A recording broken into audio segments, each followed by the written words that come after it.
let's not forget, di ba, tinatanong ni Inay Pat kanina, nag-aral ka ng diamonds. Kamusta yung Yes negosyo po. mo? Tsaka yung best friend mo, nag-guest dati sa akin sa Showbiz FM. Yes. Oo, kamusta yung Nag-guest kami. negosyo nyo sa diamonds? We're doing very well. Sabi ko nga, MJ, remember when we guested nga na ang hirap din, tapos pandemic. Pero ngayon, nagpipick up na kami. And grabe nga rin kasi ngayon, I can work na talaga from home na even if our clients, they come to our office, alam mo yun, napapasa ko na sa manager or kaya ko nang, kumbaga para akong agent na, pag okay na yung order, papasa na sa manager para pang-deliver. Galing. Ganon. So, talagang parang lahat nagagawa ko rin ng maayos ngayon, na parang talagang, parang alam mo yun, lahat. When systems are built, it's much The simpler. system is Yeah. very, very nice. Sobrang now. galing. I want to maintain it. I love it. So ano yung mga bago sa diamonds? Kasi magpapasko na, baka may mga asawa na gusto pa magdagdag ng regalo. Meron bang promo? May promo Opo, ba? yan. Pro tip? Mag-ano kami ng promo for December. Usually naman pag December, we do like 50% off or talaga? some special items for Christmas.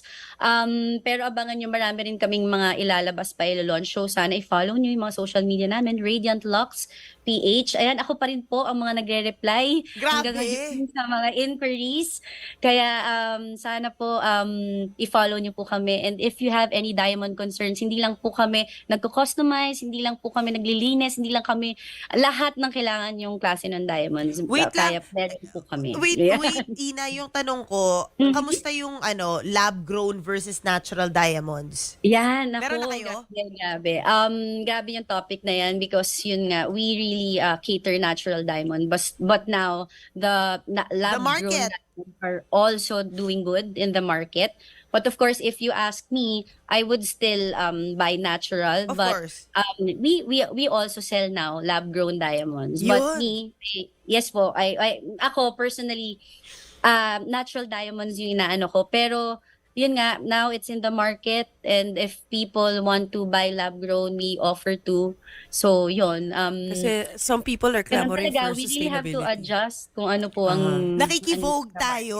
Yes. Ako medyo Yes, interested kailangan. kasi ako sa lab-grown dahil ang gaganda rin ng design. Yes, Actually, yung we iba have kahit that. expert daw, nahihirapan silang tignan kung alin yung Yes, natural. it's very ano yung difficult. It's lab-grown. difficult talaga, Ina. Yeah, Si but Ina expert. ang Pwede ano po sabihin. kasi, pag lab-grown po, talagang naka-inscript yun.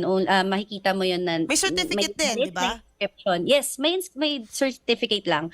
May maliit na inscription na lab-grown. Kumbaga, makikita namin yun pag in-inspect namin yung diamond. So, Ay, ganun. talaga?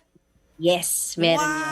They Wow! label it now so that hindi mo confuse yung consumers. Kasi parang unethical yun kapag hindi mo i-report na hindi siya... Hindi, Yes, actually, and it's really difficult for us because how do you prove now your clients that you're giving them natural That's true. diamond instead of lab grown? Exactly. So it's really difficult. So- we didn't want to market it, but we already established our natural diamond customers. So now we're opening our company to lab grown customers naman. nakakatuwa. It's But good that you're expanding. oo, ibig Yes sabihin po, nun, yes also rolling with the punches. Ayun yung mga diamante, Yes. pinapakita na. Nako, Ako sa ano pa rin ako, engagement ring and wedding ring pa rin. So yan. Pero expert.